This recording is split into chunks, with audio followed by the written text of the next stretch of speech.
Hey, welcome back to the podcast. I am Justin Stacy. I'm Nate Thomas. I'm Josh Matney. And welcome to our, I guess, sort of mid-season finale or Halloween finale, if you will, of Hocus Pocus.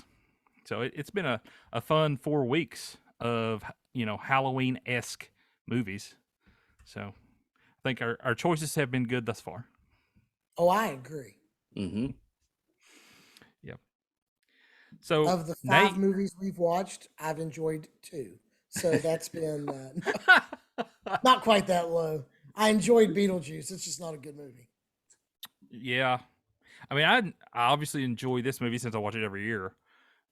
Beetlejuice, I think Beetlejuice has been my least favorite thus far.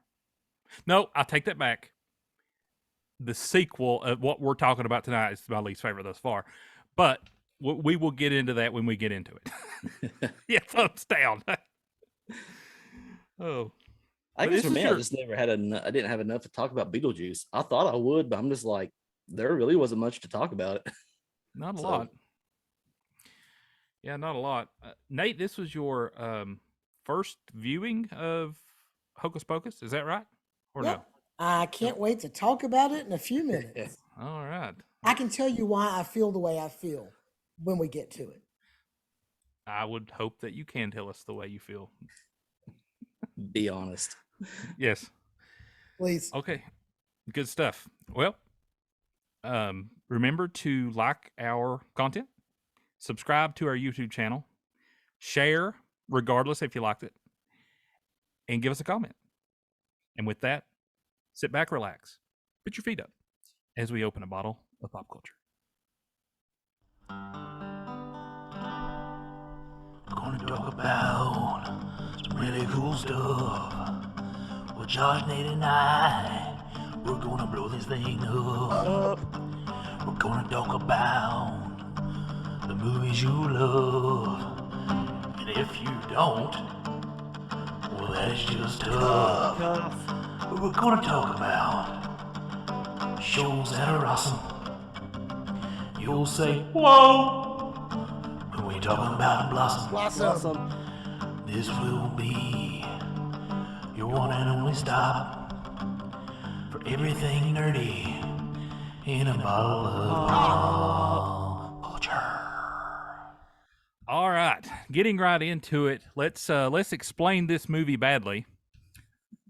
Yeah, let's just Hocus Pocus in general. Let's explain badly, even though we're doing 2 movies. Anyone got anything? I've got something in mind that I thought of pre this podcast. A typical 90s surfer kid gets bullied by a great valued Seth Rogen and James Franco and runs into 3 witches. Okay, that's not bad. That's fantastic. Yeah, I was going to say, long-lived cat looks for a home. Yes, a homeless cat looks for. That's just great. 3 single women search for a purpose in life. That sounds like every 90s movie made. Every Lifetime movie. No, I'm joking. So mine is Yankee Candle in 1993 advertising for their fall collection of Black Flame. Oh, there we go. Honestly, I don't know if Yankee Candle, like how old that company is or whatever, but whatever the prominent candle company was in the 90s, if they didn't have a Black Flame after this movie or as part of this movie, they missed out. I mean, they missed out on some huge licensing here. Well, I say now would be a good time considering has a huge cult following. At the time, the movie got ripped apart. Yeah. I do wonder though if Disney kind of owns the rights to Black Flame, and if that's why no candle company's ever done it. But they would license it out. I mean, Disney's going to make money on everything. Find a way to make money, right? So, but I literally have never seen a candle in the candle realm, candle company realm of Black Flame. Maybe I'm just not looking. Maybe it's not something I'm actively looking for. You're a big time candle aficionado, are you? I actually do like candles a lot. Okay. I thought, I've never noticed them. Yeah, Well, I have one in my back shelf. I usually light when we do this podcast. I have like 3 in my living room table. I have a couple in the kitchen. So I pick up candles quite a bit because I honestly, that's something that goes back to, I think, my childhood. In high school, I always had a vanilla candle in my room. I had one of like Mary with holding Jesus, and it was one of those like tall Catholic ones that you see that you're supposed to light for the rosary or something. Well, I had Yeah. one of those, not for the rosary, just the light. And my favorite scent of all time is like the vanilla bean or whatever. But yeah, I'm a huge candle fan for some reason. I have candles in the house. Yeah. I keep one in the kitchen. I keep one in the living room. Keep one in the bathroom. I don't want to talk about it. Now I will say that Yankee Candle is a bit expensive for my tastes. Like I don't go to That's Yankee what- Candle. I go to Dollar General. Right. Yeah, I'll pick up stuff from Dollar General. I noticed we were at Big Lots the other day and Yeah, they had baby. some on clearance. And so Run I picked that. up for some for $3, the big ones for $3. I was like, yeah. So we're learning all kinds of things about me on this podcast tonight. Yeah. I've got a couch you can lay on if you want to start spilling all your deep, dark secrets. I have a therapist for that. I'm All sure right. you do.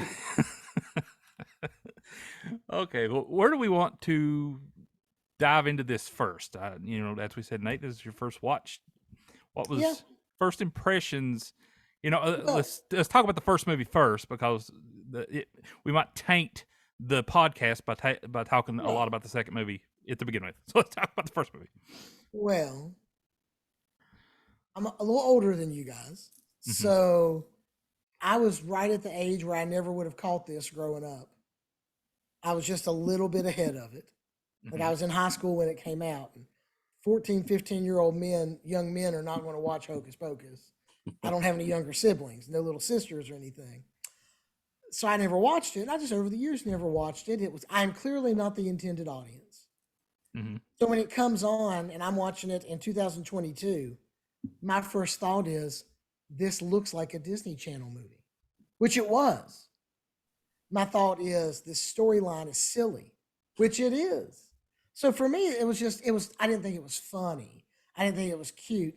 Don't get me wrong, it's a kid's movie, but it has no emotional value to me because I didn't watch it as a kid.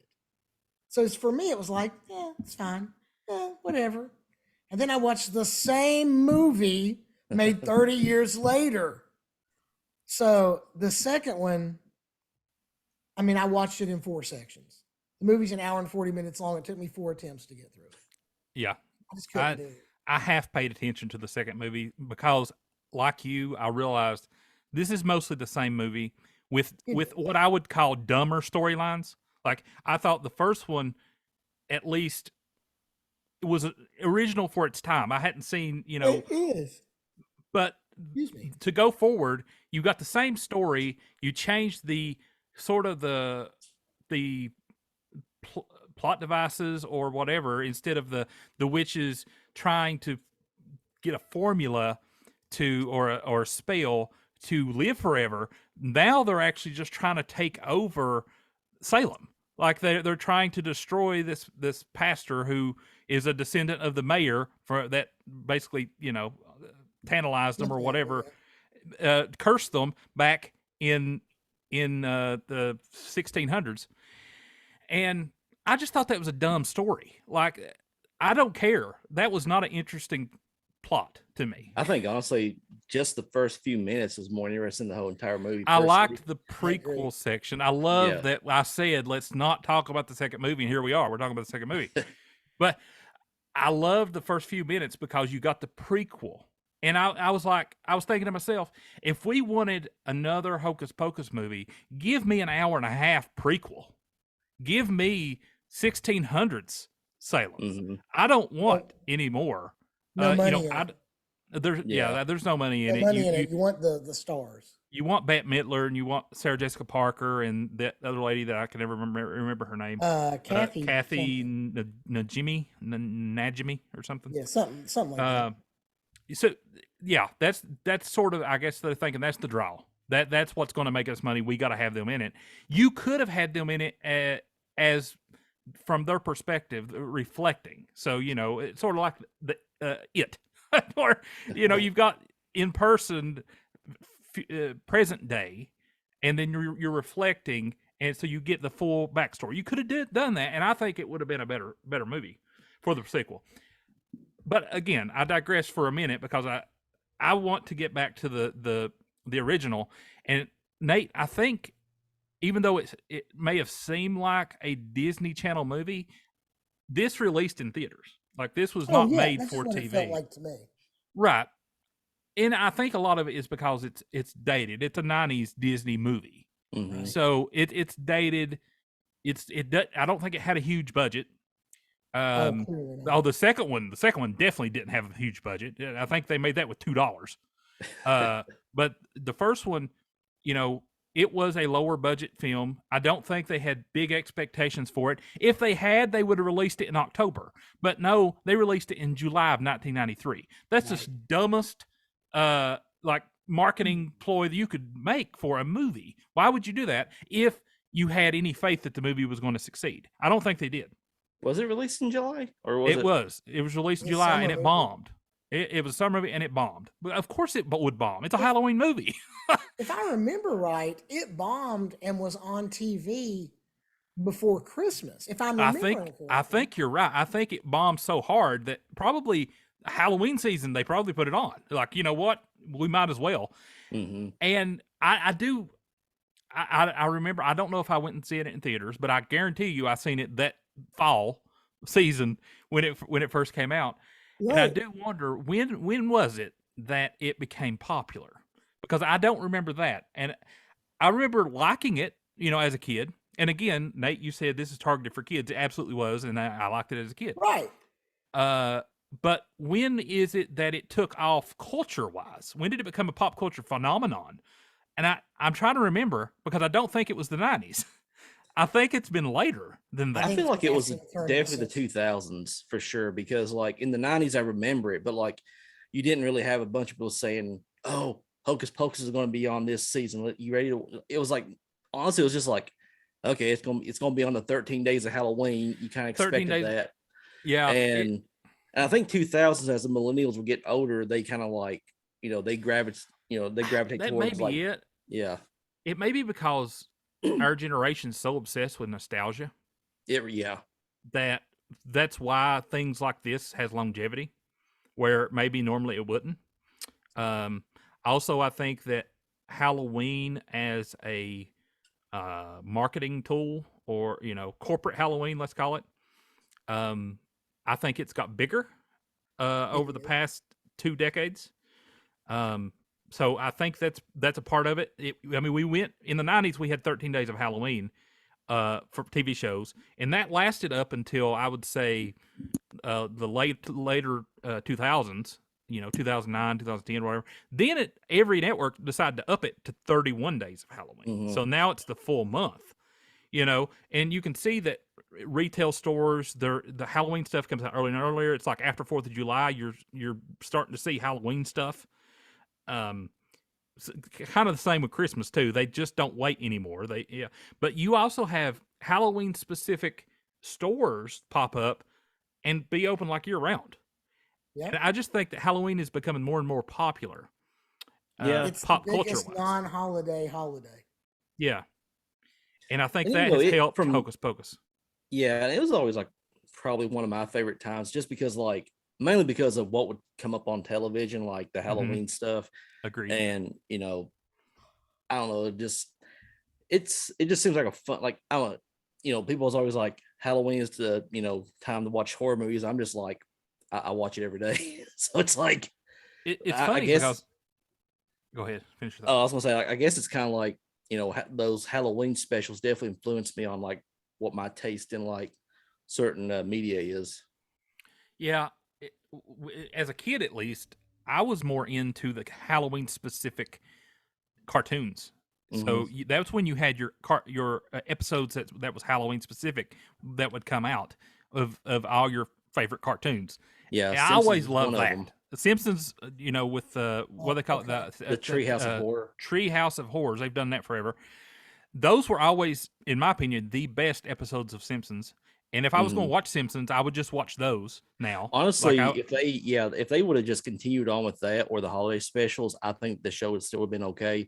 Because with the Halloween specials, you can kind of break the rules of what it goes on in the regular show.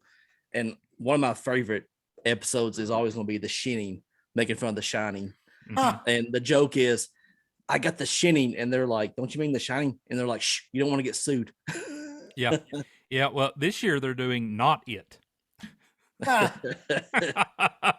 not a big Simpsons fan, but I appreciate the cleverness. Yeah. Yeah, exactly. I do. Same. That doesn't mean I don't like the Simpsons world at large. I'm just not a huge fan. Mm-hmm. But with Hocus Pocus, I think it just kind of the cult following just got bigger and bigger, especially with older millennials. I think that's, and then of course they introduce it to maybe their younger siblings or kids or whatever. So it just, they got like events where people goes and watches them like outside or whatever, or they have them at drive-ins still. It's like almost like an event, like how they do some films like The Goonies or something. Like Rocky Horror, they do that. Yeah. Rocky Horror. Yeah. That's a good comparison. I actually think that Hocus Pocus fits into the Rocky Horror category of Halloween movies that's going to be in an event. We also want to consider 1993, while we had cable TV, of course we did. 2000, 2002, 2005, 2010. Look at all the specialized channels. Look at all the more options to watch. Look at all the more hours in front of a screen. You could catch Hocus Pocus on the Disney Channel, ABC Family, whatever, USA, MTV, Nickelodeon. I'm just assuming. I don't know. I think more eyes were on it. And as more eyes are seeing it, it's gaining popularity. People start having parties because they just like the idea. The idea of the three witches, people out of time is always a draw. It's understood and it's funny. Like, it's cheesy today, but it's a funny movie. Yeah. It's really a harmless Halloween movie. Like of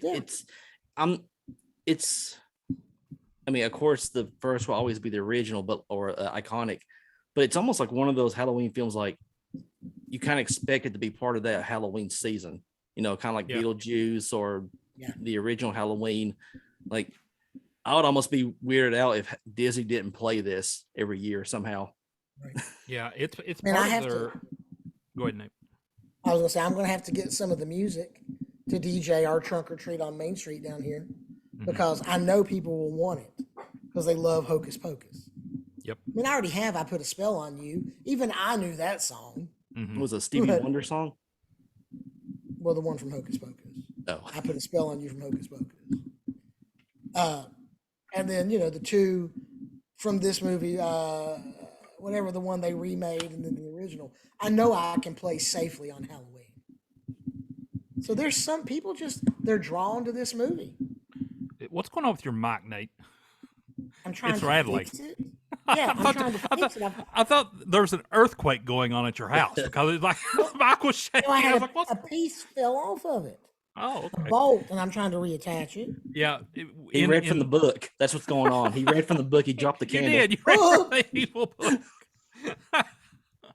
Oh goodness. I apologize. Yeah. Is it messing up my sound? Yeah, there was a vibration, almost like your house was shaking. I got it fixed. Okay, good deal. Anyway, Let's start the podcast over. This episode. I don't like this movie. No, I'm fine with it. I just don't care about it. but yeah, at some point Disney implemented Hocus Pocus characters and events into their Halloween themed part in the parks, into their Halloween themes. They have an entire show of Sanderson sisters as part of it. It's interesting that by all regards, the Sanderson sisters in at least the first movie is supposed to be the antagonists, but I don't know that anyone came away with these are the people we weren't supposed to be rooting for.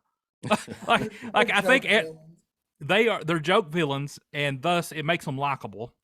Now in the And they're second movie, fun. Yeah. they are fun. Exactly, they are fun, and a lot of it, I think it's because, as you said, Nate, they're out of time. That concept of getting someone out of time, putting them in a future date, is a great concept, and I think it always works. Mhm. The another show that worked for at least for the first few seasons of this that is Sleepy Hollow. It came out about I loved the early seasons of that show. 9-10 years ago. Yeah. That was a great show for the first few seasons, and then it kind of got old. But It but went to a finish. You're right. yeah. So I'd like yeah, to watch that start to finish again. See if it's yeah. streaming. I haven't ever finished it. I made it through 3 seasons and quit. So, So I I'm do just need going to to watch say it. this is not part of our topic. I'm just going to say, and I can say this because, no ring. 1993 Sarah Jessica Parker, absolutely gorgeous. Absolutely. She's a beautiful lady today too, but I had forgotten how beautiful she was back then. Was this before she kind of got popular, or is this like around the same time she got popular? 'Cause Probably she around got, the same time. I mean, Sex It's in the well City before would have. Sex in the City. It's well Okay. before Sex in the City. Oh, I mean, yeah, she Sex and was the City's already like a 2000 show. okay. I didn't realize that, but I don't I'm know. gonna I look don't it know up. what movies she would have been in that I would have been familiar with in the 90s then. Because Sex in the City is what I know her from. I never watched it, but I just know it from the zeitgeist. Tell the truth. You're totally what was one of the girls' names? But I mean, she at the very least, she was one of the popular celebrities that was somewhat of a. I take it back. It started in 1998. no. Okay, well, it's still before this movie though. Oh yeah, well before, Right. but I thought it was in the It's early still- 2000s. So I would be curious, like what other movies, popular movies, she would have been in before this movie, because she I'm would have gonna had to look been it up. in some to have got a main role. Right. But yeah, I mean, she was very very attractive. And speaking of main I noticed roles, like, that just watching it. yeah. And speaking of main roles, like really aside from Sarah Jessica Parker, Thora Birch is probably the only one that I Yeah. guess Bette Miller kind of played in a bunch of stuff, but like Bette Thora Bette Birch Miller Midler- was in a lot of Bette plays and Midler in the stuff. 70s and 80s was a huge star. yeah. Mhm. But like She Thora was Birch kind of blew up a little Gypsy bit in the Rose. 90s and 2000s Yeah, too. Thora Birch did a lot. Like I know she did Uh, American Beauty and Yeah. I can't think of the other one that she played in, but she did kind of just disappear. No, well, like- she's actually a film producer now. She disappeared because she became like a producer director. I seen an interview with her recently, and they asked her why she wasn't in this movie, and apparently she got an offer to be in it, but her schedule would not align, and she is like a director now, so cool. that's why she isn't acting. She was in other things in the 90s that was very popular. There was a Ghost World. one. What was that? Ghost World. Ghost World. Yes, that was the one I was trying to think of. There was Oh, one I'm back movie. ahead. There was one movie where she was in it, and it was like like 3 or 4 teenage female actresses, and trying to think of other ones. It was a female directed movie. She talked about it being like one of the first like all female movies. I can't Huh. remember what it was though. And it was in the 90s. Also, Kathy Najimy, Mary. Sister Act. She was in Sister And, Act. Yeah, that's when she got famous. I remember Okay. I went to see that in the theater. So I was curious if, because I had number one had never watched Sister Act when I watched Hocus Pocus, so I was not familiar with that. This was the first movie I remember her from. It wasn't Hocus that much. Pocus.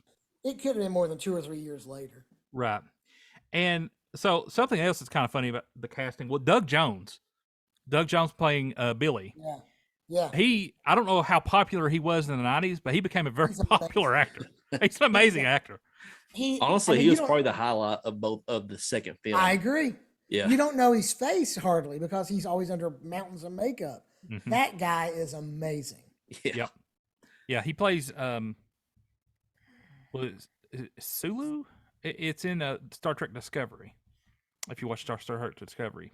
I haven't gotten to watch it. Okay. Well, he is one of the main characters in Star Trek Discovery. Ah. Sarah Jessica Parker was in Footloose. Okay. She was in Girls Just Want to Have Fun. She was in Flight of the Navigator, which was a big Disney release. That was in '86. And then, some other smaller stuff that we aren't as familiar with. But yeah, Yeah. she had been in a lot of stuff. I looked it up while we were talking. Interesting. So also the Thackeray Binks. So the interesting thing about Thackeray Binks in the first movie is you had one actor playing the human version. Right. Then the voice was done by Jason Marsden, Yeah. who was in literally everything in the 90s. Yeah. I mean, I was looking at his Internet Movie Database today, and in the like one of the first things he ever done in the late 80s was he was Eddie Munster in The New Munsters, The Munsters Today. Really? Yes, it made it for 2 seasons, got canceled. I don't think I ever seen that show, and by the previews, I'm glad. It looks horrible, but he was Eddie Munster in that for 2 seasons, and then in the early 90s, he started getting picked up by all of the show, like Boy Meets World. He was on Full House. He was on okay. Step by Step. He was one of the main characters in Step by Step. I remember him in Boy Meets World, like because he has a distinctive voice. He did. He was very sophisticated. I And remember every him being in love with DJ Tanner on Full House. yes, every character he played was a rich, sophisticated type character. That's probably why he was able to get Thackeray Binks' voice, because they wanted someone with that type of voice, a very proper voice. So he played the voice, the cat voice, but then he also played the voice of the human version, and they had to do a voiceover for the different actor. That's weird. I got to do that. But he also played in he was the Goofy son. What's his name? Anyone remember? He was in the Goof Troop movie, the Goofy movie. He played Goofy's son, basically. Maximilian. Maximilian, that's it. Yeah. So a very popular actor in here. So I mean, I feel like the cast in this thing was pretty OP for a low budget, what seems to be made to TV Disney film. And I think it was produced by Buena Vista, which was distributed like a side studio of Disney. Yeah, I believe at the time. I don't even. Yeah, I'm wondering if Disney even owned it at the time. I think they did. Or I also wondered they owned that and Miramax around that same time, because there was a period where they did own like a lot of stuff like that.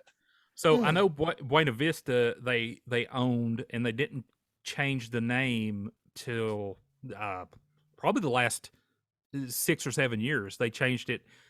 So Buena Vista, I mean, that was like huge hotels. They had all kinds of stuff in Orlando, and I think Disney probably bought them out and just kept them as the same name. But recently, over the past, I would say 5 years, they up and decided to change it all to Disney. So now Buena Vista is officially Disney Springs. Mm-hmm. So just a fun fact about Buena Vista.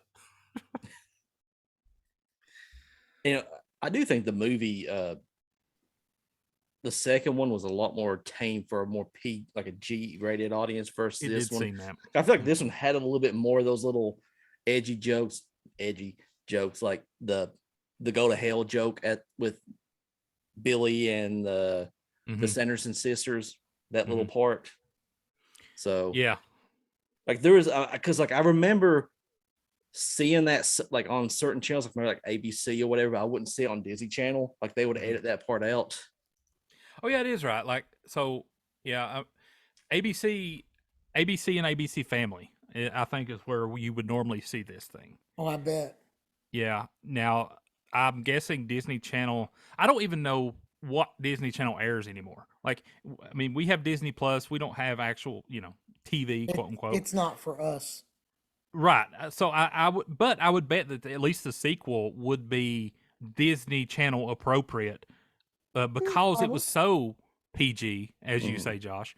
It felt like a kids movie, whereas I think the nostalgia factor for me for the original takes over the fact this was a kids movie. I can enjoy it because it doesn't feel as much like a kids movie to me, because of, I guess, nostalgia. And I think it's a decent story. Whereas the second one, number one, I was bored in it because it was mostly the same film. And then it felt like a kids movie. I felt like the new actors / actresses they got for the young, teenage ones, I didn't feel was very great. Like they didn't blow me away with their acting skills. You don't think they're going to anchor the new Disney Plus series, Salem Today or whatever? See, that's Well, what I was. I didn't know that was. I didn't know that was a thing, but that probably it all will. going to be a setup for the next chapter? It probably will. Yeah. I mean, I'm making it up, but isn't that obviously what they're doing? Honestly, I mean, that's what the sequel definitely felt like. seems like it. Like It was setting up pretty much a Sabrina the Teenage Witch, a Disney version. Mm-hmm. Is Sabrina a Disney? It isn't, is it? I don't think it is. No, I don't think so. I can't remember. I didn't think so. I know it got picked up for reruns around the Nickelodeon. No, it was their Nickelodeon. Yeah, or, Sabrina was Nickelodeon, I think, Paramount. And the new series, that was the Chilling of Sabrina is on Netflix. That was Netflix, and I watched 2 seasons of that, and that was pretty good. I liked it. It was much darker. It was a mature show. Like I don't think it was meant for kids. That one. Well, also 90s was kind of unhinged a little bit. I mean, there was a lot of stuff that was you wouldn't look at for kids, through the newer lens. But like that was kind of the cool thing about 90s. Like they just kind of threw whatever, when Ren and Stimpy or Rocko's Modern Life came out, they kind of wanted more edgier cartoons for kids. So like that was kind of the cool things about the 90s. They just kind of just said, let's just see what happens, Right. So when the scene where Billy is cutting his mouth open, it's sewed, he cut his mouth open, and the moths fly out. Apparently that was real moths that Doug Jones put in his mouth and held there. Wow. Yes, that's dedication to do that. You didn't have CGI like you do now. No, that's for true. And 93, that's probably around the time the CGI / practical effects was really starting to mesh more because I think this probably came out after Jurassic Park, so the same year but a little bit after. So that was a good time where they were really trying to push the CGI and practical effects a little more to That's true. So here's a question to y'all. One of the things that I noticed, I would assume this happened in the 90s, but I wasn't. You're not as in tune to what the complaints are in society before the internet. So back then, I wouldn't have known if there was like a huge uproars. I'm sure there was, but I don't remember there being.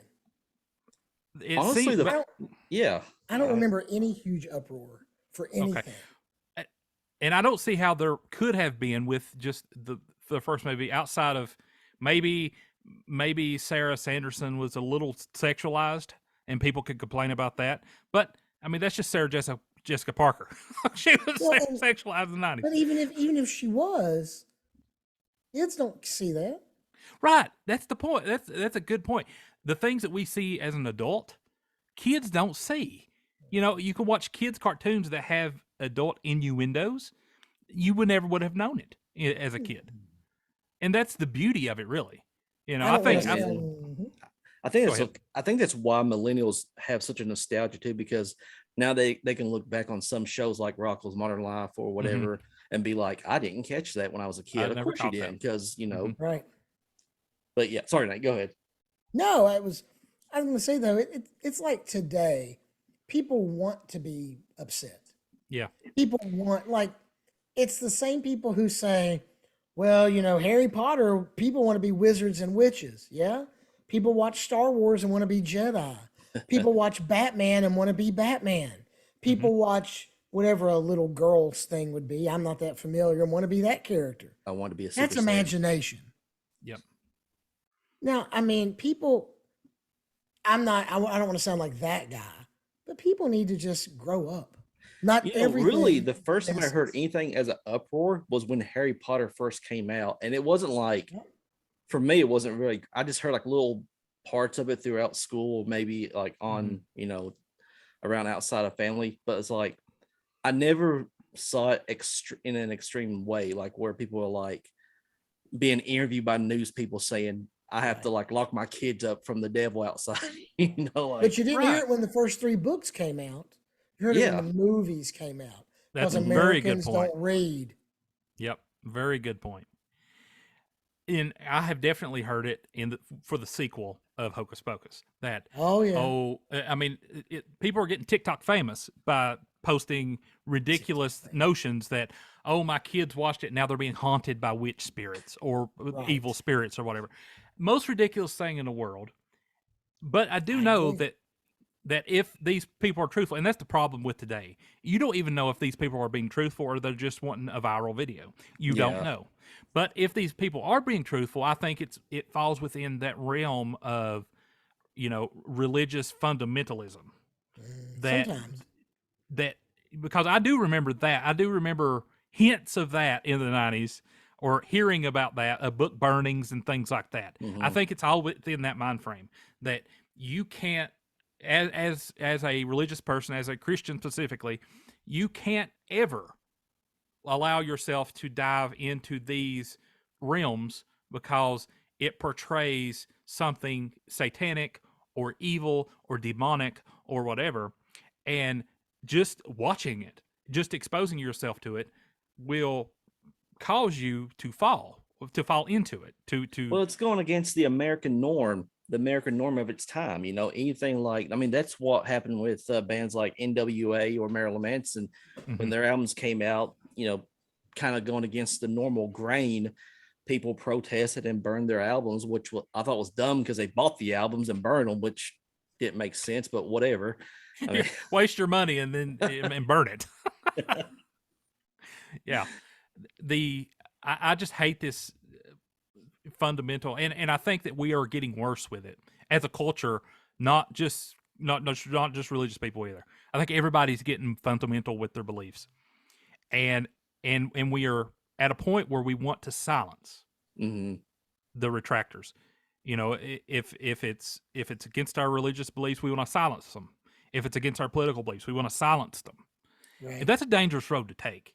You know, um, so And really, if I somebody is on that side of, let's say, I don't want to say they're wrong, but let's just say like they're kind of misled or misinformed, whatever, to mhm. to go ahead and cut the cord of discussion, you're not really going to help them or anybody No, else. Like, you're really not helping society by like cutting any type of free. Now, I get it if a company hires somebody and they're saying like a bunch of racial things and they're like, we can't let you be working for us for saying all this stuff, but like, if they're just tweeting dumb stuff on whatever, it's like you can't just shut them up because you don't agree with it. Like, it's just right. it kind of just defeats the point of, to me, like, for the free speech. Yeah. Now, with all that, with all of the rebuttals and the cons that we just gave, I will say that I do think that over the past several decades, because maybe people are becoming non-religious, things like paganism or naturalism or anything that would looks like spirituality without the deity is becoming attractive. So it makes me wonder if witches specifically, if that is part of the popularity in the culture now, is because it is sort of the pagan, you know, uh, type thing.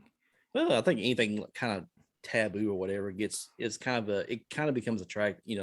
People goes toward it once it starts to become a little bit more popular.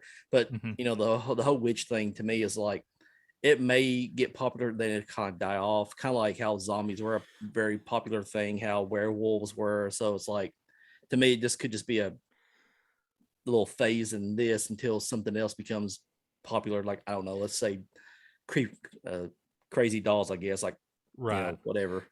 So something I find kind of humorous, ironic if nothing else, is that Salem. You look at the actual history of Salem. You had the Salem witch trials in what was it, the late 1600s, hmm 1700s, something like that. So you had the Salem witch trials where they thought everybody's a witch and they killed tons and tons of people for being witches. Now, fast forward, you in Salem, Massachusetts, their economy is based on witches. Like I was watching videos of their fall festival that's been going on for the past couple of months. They are decked out with witches. It is witch everywhere. They have a statue of Elizabeth Montgomery as bewitched in their town square. It is witches all over the place, and they're 25. 25 people died in the Salem witch trials. 25 people died. And in their town square, they actually have benches with the names of everybody that died and how they were killed for being a witch, which, I mean, that's a great memorial and a historical reminder, if you will. But I just think it's so ironic that could you imagine being out now of their time, economy. being out of time in this situation, like being a woman or a kid, whatever, and being like, they would have lynched us for this. Right. Everybody would have been lynched for this, and now their economy is basically based on it. So I just think it's funny and ironic. That's what happened. And I do like any film or books based on the Salem witch stuff. And I always find it interesting. I mean, it's a pretty dark moment in American history, but I don't know. Like, I did like how, for a film, this kind of made it a little lighter. Because like almost any Salem witch movie or book is going to be pretty dark and sad. And this is one that kind of made it a little more enjoyable to watch. Yeah. So something about the sequel that I felt was really unnecessary. Yeah, 30 years later, definitely seemed unnecessary. Well, just the sequel in general felt unnecessary. But the part of the sequel that felt unnecessary is the redemption, sort of Winifred's redemption, and there at the very end where she loses her sisters, and to break the spell, that's the one thing she can't live without, basically, is her sisters. Like she kind of has to make their sacrifice. She makes a self-sacrifice at that point to bring her to be with her sisters, and of course she thinks they're going to come back, and she ends up dying or whatever until the next black flame is lit, and going with them. But she makes that self-sacrifice because she can't be without them. She loves them that much. And I felt like, okay, this is an interesting redemption story that I don't know that we needed. Like, why did we need that for Winifred? I think if this was a movie that would have came out just a few years later after the first one, it wouldn't have been that much of a redemption story. It probably would have been like just a bunch of troublesome witches getting into. But like, I think where it's 30 years later and there's so much fandom behind this, I guess the sentiment, maybe it is really to make us feel good about rooting for the witches because they are the antagonists, and maybe it's just to show that even witches that try to kill children or do kill children in the first movie isn't all bad. Right? Yeah. Child murder. Let's make it. They're not all bad. But it's a redemption story I didn't need. And again, I feel like the second movie, all it was meant to do was to set up some Disney series that's going to be with the main yeah. That's just my guess. I mean, I didn't read. No, that. I'm with you on it. I'm with you. Yeah, I'm with you on it, and I just hated the fact that the Sanderson sisters, they had to meet a witch in the forest, and they had to get the evil book. I don't know if there was an official title for that thing, but the one-eyed book. Its name is Book. So they had to get that, and so, like, it wasn't an instant thing that they become witches. Whereas this other one seemed to be born a witch. Yeah, that was weird to me. Yeah. So see, it just seems like anything that's a nostalgia now is just almost like a bridge film to something else. The world building is fine if they do it right. Mm-hmm. I'm not so sure that this Hocus Pocus world building is going to do it right. Yeah. No, I totally agree. If that's what it is, and that's just my guess. I think that's what they're doing, or they're at least trying to test the waters and see what people's reaction is. And if maybe the younger viewers might want it, but of course the millennials are not going to be like, okay, whatever. That is not for us. Yeah. No. This is the last Hocus Pocus that I'll ever touch. If they Well, do a Salem, 101 or whatever, I'm not watching that. I Well, promise you. the witches can't come back. Not to be rude, but they're Bette Midler's an older lady now. She's in her 70s. I'm not saying she's looking to die, but Kathy Najimy's not getting any younger. Sarah Jessica Parker's not getting any younger. Yeah, you You can't keep bringing milking- back the same milking that actresses. character. And Right. that's why I don't get like why they are insisting on trying to bring back people like Robert Englund to play Freddy Krueger again. I'm like, let the guy retire. Let him kind of. I mean, and that's the problem with Hollywood, isn't it? That Yeah. they keep having to rehash the same characters over and over and over and over and over because they can't come up with original ideas. Well, there's a smart marketing tool behind that because you don't have to market that much. You've Michael got an Myers. audience. Yeah, You already got an audience. Yep. you know Michael Myers, You you know should. Chucky, or Star Wars. You don't have to do a whole lot of marketing. Yeah. I mean, I guess that's true. Now, the good thing about Michael Myers is they can put anyone behind a mask. mhm. They don't have to stick with any same actor for that. Now I think they have for the most part. There's been, I think, 2 actors total behind that mask. Really? Yeah. So they have for whatever reason, but they don't need to. They could put anyone behind that mask. Jason, same way. Right. Well, and makeup can cover Freddy Krueger. Let's face it. It could, but the thing is, they It's did the the reboot voice. of it is the voice. It's the voice, and there's just something about Robert Englund that he's like he is Freddy Because- Krueger. He's a very charismatic Because Robert Englund and actor. Freddy Krueger have enough. They look enough alike. They look, Yeah. yeah, exactly. Jackie Earle Haley as Freddy Krueger in the remake first of all, that movie on its own is really good. Compared to Robert Englund, it's terrible. Yep. Yeah, the one thing they did, I mean, I do appreciate if they're going to do a remake, they're going to be different. But like the idea of the remake was actually the original script that Wes Craven wrote, and I think it was New Lines wanting him to tame it down to him just being a child murderer instead of a a pedo or whatever. So Yeah. they kind of like, and in a way, I'm kind of glad they did. I'm very glad they did it because like you can't root for Freddy Krueger if he's like one of the there's hints of If him he's being wrongfully killed, you Yeah. root for him. If you But, know what like- he did, he's Mhm. the villain. but where Yeah. he's like a child murderer, you don't like that. But like Right. you can kind of like it still makes it a little It, bit more. it is watchable. funny though that Yeah. child murder and tying it back into Hocus Pocus that we witnessed one. Oh yeah, this is about Hocus Pocus. Yeah, we witnessed one, yet it didn't really phase us from really looking at the witches as being total villains. So child murder isn't make some as jokes. bad as child pedophilia, right? In our minds, in our culture, that is a distinction. Child murder, but pedophilia, that is the worst thing. So it's just an observation that I'm making. It is true. Well, honestly, having never seen Hocus Pocus, and all I knew was that it was about 3 witches. I'll be honest with you, I didn't know anything. hmm When you watch it, and the little girl, they drain her life force or whatever in the beginning of the first one, you go, huh, having known nothing about it. And, they kill this little girl, they drain her life force at the beginning of the first one. And then all through the movie, you're like, huh, how are they going to reverse that? How's the little girl going to live in modern days? Is her brother going to turn back into a boy? Yeah, that's what I'm thinking.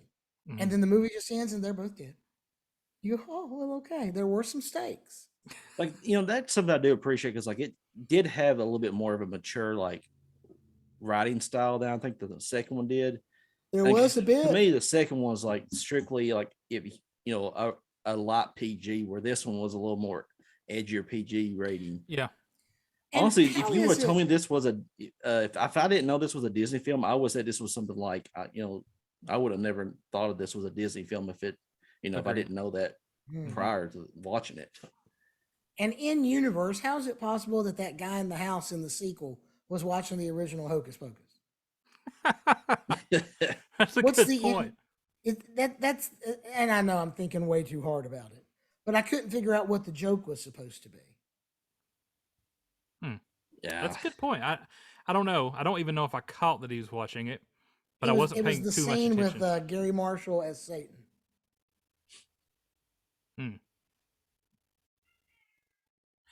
My Oh, in the cat first agrees. movie? In the first movie? It was the scene where they go to the devil's Oh. house. Okay. Yeah, I'd forgot what he was watching on TV. All I remember about that scene And spoilers, or I guess spoilers. I did not rewatch this year. It's so fresh in my memory that I was like, I don't need to watch this again. And after the sequel, I didn't want to watch any more Hocus Pocus. Right. But yeah, I forgot about that. But the one thing I do remember is they had a Yorkie in a devil costume or like a demon costume. And I have a Yorkie. That's probably appropriate. we always got amused by that. We had our Yorkie. It was like, that is completely accurate costume for a Yorkie. Well, the only thing more appropriate would be if it was a devil costume for a Chihuahua, because those dogs are the devil. They are. I don't care who hears me say it. We had a really sweet Chihuahua here, but man, he would turn on you in a second. Yeah. Maybe They're temperamental little things. And The what was smaller up they with are, the witch the played more by Kathy temperamental. Najimy? What was up with her mouth? Why did she have this? Yeah, it was I don't almost know. it was almost like she was supposed to have Bell's palsy or whatever. But then in the second movie, I think because she's older, she couldn't really do it. And they really played it down too, because They really did. it would have gotten all kinds of criticism. They really played it down too. And I feel like in the second movie, you didn't get a lot of Sarah and Mary. They were No. there, but they didn't say much at all.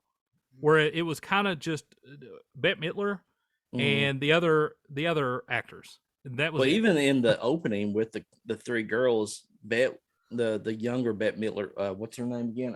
Winifred. She she was the main focus on the Right. opening. So Yeah. I feel like she is the more iconic of the three witches. I get that. She is But, the main like, character in the movie. But I feel like in the first one, like But in the first chemistry movie, was- you got more. The Yeah. chemistry was better between the three, whereas in this one, it was like Bette Midler doing most everything, and then they were just there for show. The first movie was the Sanderson sisters. The second movie was Winifred. That's the name. Winifred and Company. Yep, and company. That's how I felt. I mean, look, those movies are meant to be fun. They're not meant Yeah. to be analyzed and deeply thought. And I'm clearly not the target audience. I have no emotional attachment to it. And if people enjoy it, I do not begrudge anyone that. Oh yeah, these are I they're just wasn't- harmless Halloween films. They're fun, they're goofy, they're cheesy. That's fine, and that's Agreed. you need that. You don't need everything to be a serious like Halloween film, like My know, Agreed. goodness. because Agreed. sometimes just having campiness is just can suffice. Campiness is fine. Yeah, So we're calling for a Hocus Pocus Blair Witch crossover. Did I catch that? No, I'll be no. for that. I'm First done Blair with Witch, Hocus Pocus. The original. Yeah, The Blair Witch Project. Yeah. I was never a fan of the Blair Witch series either. But I remember Did when you- it came out. I Side even note, remember yeah. like Cartoon Network spoofed it with the Mhm. Scooby Doo commercials. Oh, I loved it. I thought it was hilarious because like you just knew like what it was trying to reference. And the only thing I remember about Blair Witch, and I didn't watch it when it first came out. I watched it many years later, and then I was like, "This is stupid." But when the one thing I remember about it is sort of the way it was being advertised as it was real. yeah, It was actual found footage, and that probably started the found footage type. it is Of- the Picked it back OG up. of found footage, and honestly, Yeah. it's probably the only one that I can rewatch. Because Mhm. most found footage I'm not a fan of, as you know. But like I did it's like one- the Paranormal Activity, the first movie. Yeah. I liked Mhm. that one. So, Yep. but like it, I love that's a one we can probably maybe The next Blair year or Witch something. Project wasn't released around here. It didn't come to It any of our wasn't? local theaters when it was released. Really, I didn't Really? know I that. My buddies and I went to like Christiansburg or Roanoke to see it. Dang. The best part about this is not a Blair Witch podcast. The best part about it, if you would buy the DVD or catch it even today streaming, there's a Mhm. pseudo documentary that comes with it called The Curse of the Blair Witch that Mhm. dives into the history and all the killings and the mystery of it. It's better than the movie. It's spooky. I have to Anyway, check check it out. That's a plug for Interesting. another time. Yeah. Interesting. All right. Was there anything else to touch on before we move on? No, I I mean feel it's a like- fun movie. I mean, I don't care. It what I is. like. Yeah, it's a It, fun it, one.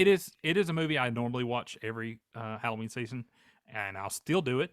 But You'll do a it's double not, back to back, right? No, double I'll never watch feature. I think I'll you never watch the probably sequel will. again. I'll never watch the sequel again. And you know, I would rate the sequel as a meh. Like it Yeah, wasn't yeah. needed. It wasn't a terrible movie. I wouldn't say that it was garbage, but if I would think I'll probably like it better if I was of the age 11, 12 years old. And you were a girl. Maybe. I don't think that matters. I wasn't a girl back in the 90s and I loved it. Oh, you know what? That's fair. I take it back. All right. So let's move on to announcing our next movie. It will be a sort of in the Veterans Day realm for the Veterans Day holiday. And we are going to review Top Gun. And are we going to do the second one as well? Are we going to do both or just the original? I don't If remember. it's available to stream, I will. Let's just say the first one for now. Okay. Yeah, because honestly, I don't even know if I've never seen any of them. So Well, Top Gun, yeah, it would be a first watch for me as well. What? I was just, yeah, I've never seen Top Gun. Yeah, it's just you, Nate. You're the only one that's a Well, veteran I mean, here. and don't get me wrong, I'm not in love with Top Gun. I think it's a fine movie. I'm just shocked that you haven't seen it. Yeah, I think I've seen enough references to like I feel like I have seen it No, because it's Is like that- not the is- same. is it the truth? You can't handle the truth. Is that coming from Top Gun? No, that's A Few Good Men. yeah. That's a few good men. Top Gun Okay. is I Feel the Need for Speed. Oh, okay. Yeah, so it'll be an interesting watch. And Tom Cruise Wow. still looks the same age as he does now somehow. I No think it's all that kidding. baby blood that he's been consuming, I guess. Yeah, it's Scientology is keeping him useful. But all right, I'm going The statements down of a whole justice different does not rabbit hole reflect here. the statements of a bottle of pop culture podcast.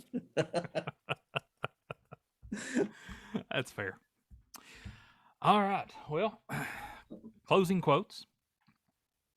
I'm going to attempt to rhythmically say these, and hopefully not, Sorry. hopefully not get us a copyright strike in the meantime. That's why I'm not going to sing it per se. But we'll see. I how it think goes. if you're So playing it, you can post it, can't you? you can post it, but that don't mean that YouTube is not going to copyright strike you. I got you. If you like are the same beat or the same rhythm, you're using the same melody of a song, or the words is of the same melody, then their algorithm that they have will flag Really? it and copyright strike immediately. Hmm. Yes, that happened to all the covers that I've done thus far. So I'm going to attempt to not have that here, but for closing quotes, I'm doing "Come Little Children," which is the song that Sarah Sanderson sung in I Yep. think both movies. I think she sung it in both movies. I think you're So, right. yeah. Now this has an extra verse in it, just because there's multiple verses in the actual lyrics. So I'm going to do both.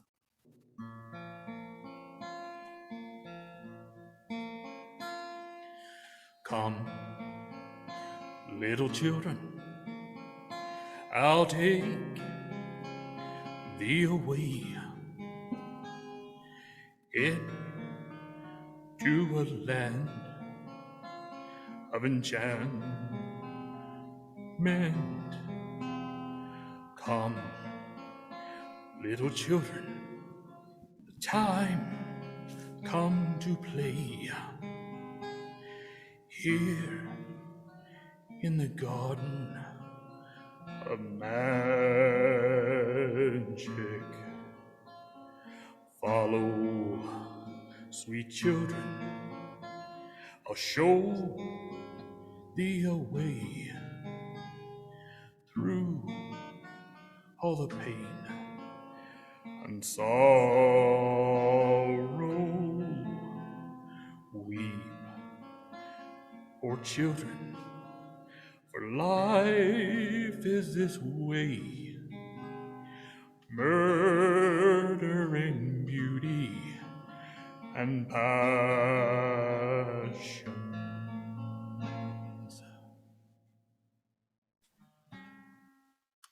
Good night, everybody.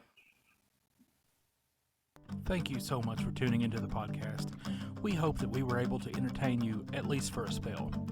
If you see value in our craziness and want to continue supporting us, please follow us on social media.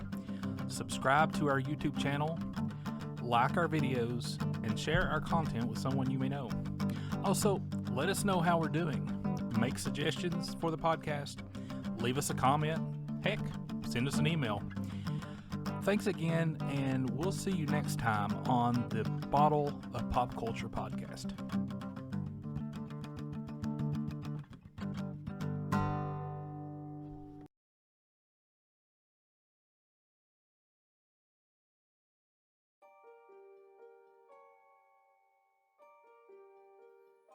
Twist the bones and bend the back. Itching a cop at a melon. Hi, kids. Do you like violence? Want to see me stick 9-inch nails to each one of my eyelids? Want to copy me, do exactly as I did? Try Sid and get... What on earth are you doing? What? I was just reading... Well, No, that's not in the script. it's a... Read what you're supposed to. Read the incantation, please. Can you just say it? Just say the line. It's a cop it a Melaka America? Wait, did I just say it's a cop? Does it matter? Yes. That's a stupid thing to say during a spell. The whole thing is stupid, but someone keeps forcing us to do it. Oh my gosh. Can you two please stop whining so we can continue with the spell? Fine, whatever. Trim him of his baby fat. Itching a cop at a melon. Melaka Mystica? What is a Malaka Mystica? That sounds made up. You know what else is made up? Witches. You two just can't let me have any fun, can you? You know what? I'm done. You both have ruined Halloween. Give him fur as black as a cat. Itching a cop at a Melaka mystic. Mystica? Just like that. Happy Halloween, everybody! Happy Halloween!